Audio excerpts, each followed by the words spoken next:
বাড়ির দেওয়াল ঘেঁষে তৈরি হয়েছে কারখানা। যে কারখানার আইনি বৈধতা কি আছে তা নিয়ে রয়েছে প্রশ্ন। আর প্রশ্ন বারংবার তুলেছেন অশোকনগরের মালিক বেরিয়ার বাকপোলের খানপাড়ার কয়েকটি পরিবার।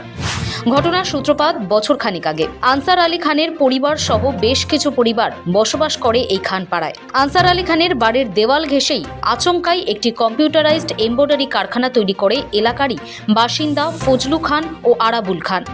শাসক ঘনিষ্ঠ হওয়ার কারণে প্রথমে একটি মেশিন, পরে আরও দুটি মেশিন বসিয়ে রমরমিয়ে কাজ শুরু করে আরাবুল ও ফজলু। কারখানায় দিবারাত্র শিফটিংয়ে কাজ হয়। আনসার আলী খান সহ আরও কয়েকটি পরিবারের অভিযোগ, বাড়ির দেওয়াল ঘেঁষে কারখানা থেকে বিকট শব্দ হয়।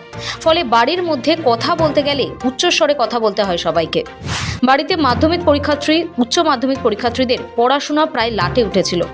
এই শব্দের অত্যাচারে মাধ্যমিক পরীক্ষা চলাকালীন অসুস্থ হয়ে পড়ে বাড়ির এক মাধ্যমিক পরীক্ষার্থী। আমাদের বাড়ির লাগোয়ায় একটা কারখানা চলছিল, এমব্রয়ডারি মেশিন, 22 ফুটের মেশিন, 4 থেকে 5টা মেশিন চলছে। এই নিয়ে আমরা যখন একটা চলছিল তখন আমরা গ্রামের সদস্য বলো সবার যাদের যাদের জানানোর প্রয়োজন তাদের আমরা জানিয়েছি।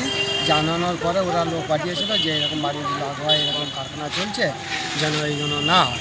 তা সত্ত্বেও ওরা গাছ জুয়ারি করে তারপরে আবার একটা তুলতে এরকম করে 4-5টা মেশিন তোলার পরে আমরা এরকম মেশিন চলে যা জানেন তো কটা লোক লিভার খাটে। আপনার মেয়ে কি মাধ্যমিক পরীক্ষা এবারে মাধ্যমিক দিচ্ছে। এবারে মাধ্যমিক দেওয়ার যেদিনকে ইংলিশ পরীক্ষা হয় সেদিনকে বাড়ি আসার সময় আমরা এরকম থানায় কমপ্লেন করেছিলাম, কোনো সুরাহা পাচ্ছি না। তখন আমরা যখন থানায় কমপ্লেন করেছি ওরা জানতে পেরে আমার মেয়ে যখন পরীক্ষা দিয়ে বাড়ি আসছে, ইংলিশ পরীক্ষা দিয়ে ওরা কুরুচিকর মন্তব্য বিরাট অশ্লীলভাবে কথাবার্তা বলছে। আমার মেয়েকে নিয়ে বাড়ি এসে বলছে বাবা আমি আর পরীক্ষা দিতে যেতে পারবো না। সব জানিয়েছে। কি বললো তারা আমরা কোনো সুরাহা পাইনি। আমার চাই যে ওই কারখানায় যে এরকম নোংরা আচরণ করছে আমার মেয়েদের প্রতি এবং আমাদের বাড়ি যেসব কাকারা রয়েছে কাকিরা রয়েছে তাদের প্রতিও এরকম নোংরা আচরণ কথাবার্তা সব বলছে, চাইছি যে ওইটা যেন বন্ধ। কিসের কারখানা?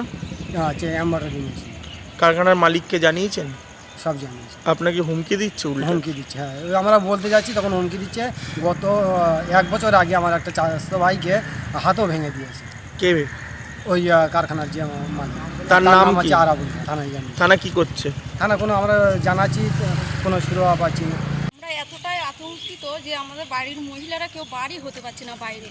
এবার আমার বাড়ির বেটা ছেলেটা তো কেউ বাড়িতেই থাকে না, যে তাদের সুরক্ষা নিয়ে আমরা বাড়িতে থাকবো। সব বাইরের ছেলেদের নিয়ে সব হাম করছে, গালিগালাজ মন্দ উল্টো পাল্টা কথা বলছে বিশ্রীভাবে। এবারে আমরা কি করে থাকবো বাড়িতে? কি চাইছেন আপনারা এখন? আমরা বিচার চাই। কাকে কাকে জানিয়েছেন? আমরা সব জায়গাতেই জানিয়েছি, যেখানে জানানোর দরকার সব জায়গায় জানিয়েছি, কোনোটাই সুরক্ষা পাইনি। হ্যাঁ, জানানো হয়েছে। তিনি কি বললেন? উনি কোনো স্টেপই নিচ্ছেন।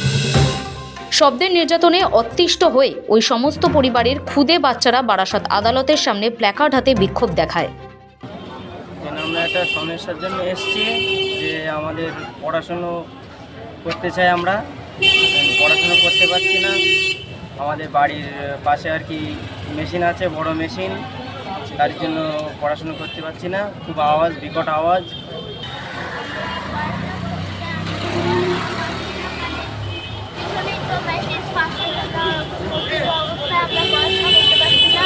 আবার আগের বারে রেজাল্টটা খারাপ করে ফেলেছি, ওই জন্য আমরা চাই রেজাল্টটা ভালো করার জন্য ব্যাংকটা বন্ধ। আমরা পড়াশোনা করতে চাই, আমাদের ব্যবস্থা করে দিতে হবে। পড়াশোনা করতে চাই, আমাদের বাড়ির পিছনে কারখানা আছে, ওর জন্য আমরা পড়াশোনা করতে পারি না। আমাদের পড়াশোনার ব্যবস্থা করে দিতে হবে। মেশিনের ব্যাপক আওয়াজ হচ্ছে, বিকট হচ্ছে। শিশুদের দাবি তাদের পড়াশোনার উপযুক্ত পরিবেশ দিতে হবে, আর অবিলম্বে এই শব্দ দূষণ এবং শব্দের অত্যাচার বন্ধ করতে হবে। শিশুদের এই দাবিকে মান্যতা দিয়ে আনসার আলীর পরিবার এবং পাশাপাশি অন্যান্য পরিবার অভিযোগ জানায় প্রশাসনের বিভিন্ন স্তরে। মুখ্যমন্ত্রী মমতা বন্দ্যোপাধ্যায়, রাজ্যপাল, পলিউশন কন্ট্রোল বোর্ড, উত্তর 24 পরগনার পুলিশ সুপার সহ একাধিক জায়গায় অভিযোগ জানানো সত্ত্বেও অশোকনগর থানায় অভিযোগ আইনত গ্রহণ করেনি। সোমবার অশোকনগর থানা থেকে নোটিশ পাঠিয়ে তাদের জিজ্ঞাসাবাদের জন্য থানায় ডাকা হয়। আনসার আলীর পরিবারের অভিযোগ, থানায় ডাকার পরে পুলিশ আধিকারিক থানায় বসিয়ে আরাবুল খান ও ফজলু খানের সামনেই রীতিমতো ধমকান এবং জেল খাটানোর হুমকি পর্যন্ত দেন। রোজার মাস, সারাদিন উপোস থাকার কারণে আনসার আলী খানের স্ত্রী অসুস্থ হয়ে পড়েন বলেই ওই পরিবারের দাবি। অসুস্থ হয়ে পড়ার কারণে তারা বারাসাত হাসপাতালে চিকিৎসার জন্য যান। ইতিমধ্যেই আনসার আলী খানের পরিবার পুরো বিষয়টা জানিয়ে উত্তর 24 পরগনার পুলিশ সুপারের কাছে অভিযোগ জানিয়েছে। আনসার আলী খানের স্ত্রীর অভিযোগ, সবার সামনে ওই পুলিশ আধিকারিক রীতিমতো হুমকি দিয়েছেন। আমাদের বাড়ির পাশে একটা এমব্রয়ডারি কারখানা আছে, তার মানে আমাদের বাড়ির সঙ্গে বললেই চলে। আমরা সারাদিন হচ্ছে আমাদের বাচ্চা কাচ্চারা তো পড়াশোনা করতেই পারছে না, একজনের হার্টের সমস্যা, তার মানে কানের সমস্যা, পড়াশোনা তো হয় না। আমার মেয়ে এবার মাধ্যমিক দিতে ভালো করে পড়াশোনা করতে পারেনি, পরীক্ষার ফল তো ভালো হবেই না, সেটাও আমরা বুঝতে পারছি। তার সত্ত্বেও বলতে গেলে আমাদের সাথে খারাপ আচরণ করে। তারপরে আমরা বাইরে বার হতে পারি না, সবসময় টোন টিটকারি কাটে, আমাদের মেয়েদের সামনেও টোন টিটকারি করে। হ্যাঁ, থানায় অভিযোগ জানাতে গেলেই বলে তোরা মিথ্যে কথা বলছিস, 1.5 টাকার মানুষ হয়ে সারাক্ষণ হচ্ছে তোরা এখানে মিথ্যে কথা বলে মিথ্যে মামলা করতে এসেছিস, এইসব বলে আমাদের। হ্যাঁ, অনেক জায়গায় অভিযোগ করা হয়েছে, আমাকে মারতে যায়, বলে চড়িয়ে গাল লাল করে দেবো, মিথ্যে কথা বলা, তোকে হচ্ছে কোর্টে চালান করব, এক্ষুনি কেস লিখাবো, তোকে থানায় দেবো, তারপর মিথ্যে কথা বলার জন্য তোকে জেল খাটতে হবে, এইসব সে জোরে জোরে, ভীষণ জোরে চেয়ার থেকে উঠে দাঁড়িয়ে আমাকে হাত লম্বা করে বলে তোকে গালে থাপ্পড় দিয়ে গাল লাল করে দেবো। হ্যাঁ, আমাকে ডেকেছিল, ডাকার পরে ডেকে নিয়ে তাদের সামনেই, ওই যাদের মেশিন তাদের সামনে বসিয়ে রেখে আমাদের এইসব কথা বলে। আবার তাদের বলে তোরা মেয়ে জোগাড় কর, হচ্ছে তোদের পিছনে আমি আছি, আমরাও হচ্ছে তো থানার বড়বাবু। আমি যে কথাগুলোই বলছে মিথ্যে কথা, এর জন্য যে আমরা কথা বললেই বলছে মিথ্যে কথা।